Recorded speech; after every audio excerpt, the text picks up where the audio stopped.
अस्सलाम वालेकुम viewers, welcome to my new channel. आज की ये जो वीडियो है, जैसा कि आपको टॉपिक से पता लग रहा है, इसमें मैं आपको बताऊंगी कि इस्लामियात या पाक स्टडी एफएससी की हो, मैट्रिक लेवल की हो या 8th क्लास या उससे बिलो लेवल की या बीएससी एमए लेवल की, उसमें आपने लॉन्ग क्वेश्चंस जो है वो कैसे प्रिपेयर करने हैं इंशाल्लाह आप इस वीडियो में सीखेंगे और हमें इसमें फुल मार्क्स जो है वो आप गेन करेंगे इंशाल्लाह। चलिए वीडियो को स्टार्ट करते हैं। सबसे पहले बात, आप जो टेक्स्ट बुक जो होती है पीटीबी सिलेबस की, उसमें जो लॉन्ग क्वेश्चंस होते हैं इस्लामियत या पाक स्टडी के, जैसा कि आप जानते हैं उसमें वो विदाउट हेडिंग्स होते हैं, ऑलमोस्ट पैसेज वाइज उन्होंने उसका आंसर दिया होता है। अगर आप उसे एज इट इज पेपर में लिखें तो आप मतलब कि उसमें कोई हेडिंग नहीं आएगी, तो एग्जामिनर जो है वो जब उसे रीड, पहली बात एग्जामिनर बहुत कम जो है वो long question subjective type question read करते हैं। वो जल्दी जल्दी बस उन्हें होता है जल्दी जल्दी पेपर चेक करें और जान छुड़ाएं। बीच में से रीड कर लिया या स्टार्ट में से थोड़ा सा पढ़ लिया, एंड में से थोड़ा सा पढ़ लिया और आइडिया लगा लिया इसने अपनी तरफ से क्या क्या लिखा है या वर्ड टू वर्ड लिखा है। तो और वैसे भी विदाउट हेडिंग जो लॉन्ग क्वेश्चन होते हैं एग्जामिनर उसको ज्यादा अच्छा नहीं समझते या अच्छे मार्क्स नहीं देते। ये एक अंडरस्टूड सी बात है, क्योंकि जिस चीज में मेहनत लगे उससे बंदा घबराता है कि सारा उसे रीड करना पड़ेगा, इसने हर बात को डिस्कस किया कि नहीं। सो आप समझ सकते हैं इस बात को। अगर आप जो है स्कूल लेवल पे, कॉलेज लेवल पे आपको पीटीबी सिलेबस की बुक लगवाई हुई है तो अच्छी बात है, लेकिन आप जो है वो एक्स्ट्रा बुक लें, गाइड बुक, किसी भी अच्छी जो है कंपनी की पब्लिशर्स की बुक लें, गाइड बुक, और उसमें लॉन्ग क्वेश्चन जो है वो आप इस मेथड से प्रिपेयर करें कि जिसमें हेडिंग्स हों। हेडिंग्स का ये फायदा होता है, जब आपके एग्जामिनर के सामने आपका पेपर आएगा तो वो हेडिंग्स देखेगा तो वो डिटेल्स रीड करने के बजाय उसकी नजर हेडिंग्स पे ही पड़ती है कि हेडिंग्स में उसने उस क्वेश्चन में उसने हर बात को डिस्कस किया है। वो हेडिंग्स पर ही अंदाजा लगा लेता है कि इसने हर बात को इसमें डिस्कस किया हुआ है, तो वो इजीली आपको अच्छे नंबर दे देता है। तो नंबर गेन करना उसमें कोई मुश्किल काम नहीं होता। तो अब आपको बताऊंगी आपने इसको लर्न कैसे करना है और उसको अटेम्प्ट कैसे करना है, सारा इसमें आपको मेथड बताऊंगी। सबसे पहले जो है आप कैसे उसको लर्न करेंगे। आपके पास एक लॉन्ग क्वेश्चन है, आप स्कूल लेवल में तैयार करें, कॉलेज लेवल में यानी कि सेशन के दौरान करें या एग्जाम से पहले करें, तो उसको बहुत इजीली लर्न करने का तरीका ये है।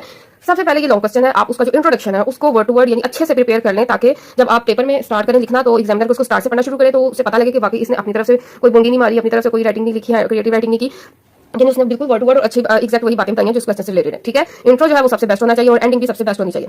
तो इंट्रो आपने अच्छी तरह प्रिपेयर कर लिया, उसके बाद आप क्या करें, हेडिंग्स, जस्ट हेडिंग्स को याद करें। हेडिंग जितनी भी है उस क्वेश्चन के अकॉर्डिंग 8 है, 5 है, 6 है, वो आप अच्छी तरह लर्न कर लें। जब आप हेडिंग सारी याद कर लें उसके बाद आप बुक बंद करें, कॉपी पकड़े, जुबानी जो है जो आपने इंट्रोडक्शन याद किया पहले वो लिखें, उसके बाद जस्ट हेडिंग्स लिखें और अपने आप को तसल्ली दें यानी अपनी तसल्ली कर लें कि आपने इंट्रोडक्शन और हेडिंग जो है वो अच्छी तरह से याद कर ली है वर्ड टू वर्ड। उसके बाद आप बुक खोलें, जो हेडिंग्स थी अब आप उसकी डिटेल जस्ट 1 और 2 टाइम्स अपनी जहानत के मुताबिक रीड करें, उसे रीड आउट कर लें। उसमें जो इंपॉर्टेंट बातें हैं जो आपको लगता है कि आप क्रिएटिव राइटिंग में नहीं लिख पाएंगे तो आप उसको याद कर लें, जैसे कि कोई नंबर्स होते हैं या कोई डेट वगैरह होती है उसको आप जरूर याद कर लें। जैसे यहाँ पे पाकिस्तान की बारी तकरीबन 2% सालाना शरह से इजाफा हो रहा है, इस बात को याद कर लेंगे जो इंपॉर्टेंट बात है।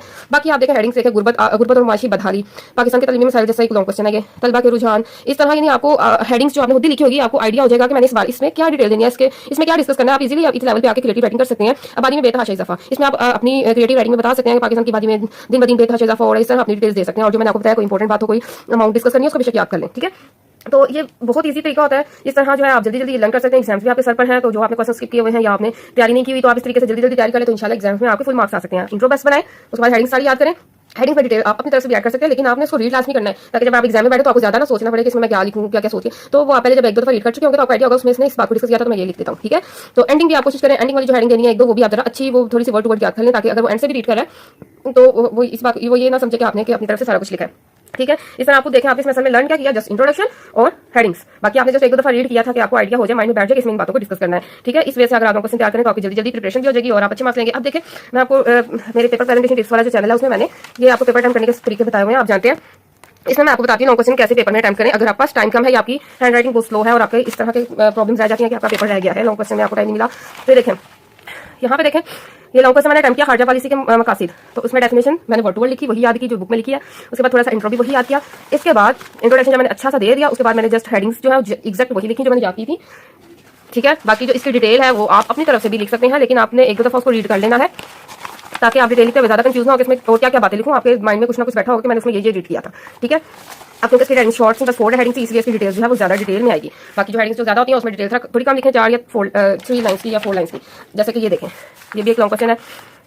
ठीक है, अब आपको पेपर अटेम्प्ट करने का इसी तरीका भी बताती हूँ। अगर आप इसको चूज करना चाहें तो आपकी अपनी चॉइस है, नहीं तो इस तरह ही डायरेक्ट साथ साथ अटेम्प्ट करते जाएं ताकि आपका टाइम कम लगे और आपको सोचने का कम टाइम मिले। तो उसके लिए ये देखें आप हेडिंग दें, आप इंट्रो दें, इसका इंट्रो नहीं था तो नहीं लिखा, डायरेक्ट हेडिंग स्टार्ट की। अब हेडिंग देते जाए और 4 या 3 लाइन्स आपको पता है इसकी डिटेल कितनी आनी है, हेडिंग ज्यादा है तो डिटेल कम आएगी, हेडिंग्स कम है तो आप लाइन ज्यादा स्किप करें। हेडिंग्स देते जाए मार्कर से, हेडिंग्स दे दी उसके बाद मार्कर पर पेन पकड़े और फिल करना शुरू कर दें। इस तरह बार बार आप देखें, आप हेडिंग लिखेंगे मार्कर से फिर उसकी डिटेल लिखेंगे, उसके बाद फिर आप मार्कर खोलेंगे, हेडिंग लिखेंगे और फिर डिटेल लिखेंगे और फिर एक हो सकता है आपको बीच में भूल भी जाए कि इसके बाद नेक्स्ट हेडिंग क्या आएगी या उसकी कौन कौन सी हेडिंग थी, वो सोचने में भी टाइम लगता है। तो आप क्या करें, ये देखो मैं आपको एक पेपर दिखाती हूँ।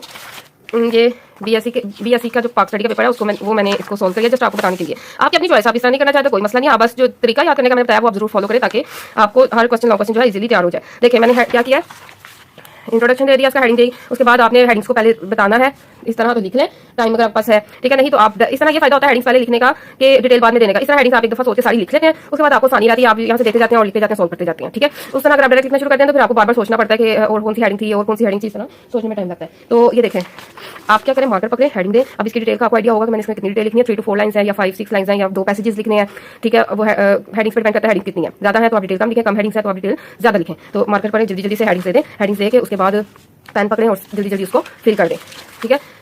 ये देखें, आई होप सो गाइस आपको समझ आ गई होगी कि आपने क्विकली पेपर में कैसे अटेम्प्ट करनी है लॉन्ग क्वेश्चन, प्लस उसे लर्न कैसे करना है, क्योंकि फुल बुक होती है और ढेर सारे लॉन्ग क्वेश्चन होते हैं तो बहुत मुश्किल होता है सारा वर्ड टू वर्ड याद करना। तो ये बेस्ट तरीका होता है उन बच्चों के लिए जो क्रिएटिव राइटिंग जानते हैं, खुद से लिखना भी जानते हैं, तो उनके लिए मेथड बेस्ट है। अगर वीडियो पसंद आई हो तो जरूर लाइक और शेयर करें, चैनल को सब्सक्राइब करना मत भूलिए। ये मेरा न्यू चैनल है, पहला चैनल था पेपर प्रेजेंटेशन टिप्स पे। तो आप लोगों ने जो उसमें कमेंट्स किए थे, इस पे वीडियो बनाया, उस पे वीडियो बनाया, उसके अकॉर्डिंगली मैंने फिर एक न्यू चैनल ये बनाया है, ताकि जो आपने रिक्वेस्ट की है हर टॉपिक के लिहाज से मैं उस पर आपको वीडियोस बना के दूंगी कि आपने हर इस टॉपिक को कैसे लर्न करना है, कैसे इजीली प्रिपेयर करना है। वीडियो पसंद है तो जरूर शेयर और लाइक करें। अपने फ्रेंड्स के साथ जितना इलम फैलाते हैं उतना ही आपके इलम में इजाफा होता है। अपने फ्रेंड्स को शेयर करें ताकि उनके लिए भी हेल्प हो जाए, दूसरों के लिए अच्छा सोचें कि इंशाल्लाह आपके साथ भी अच्छा होगा। तो अपना ख्याल रखिए, अल्लाह हाफिज़।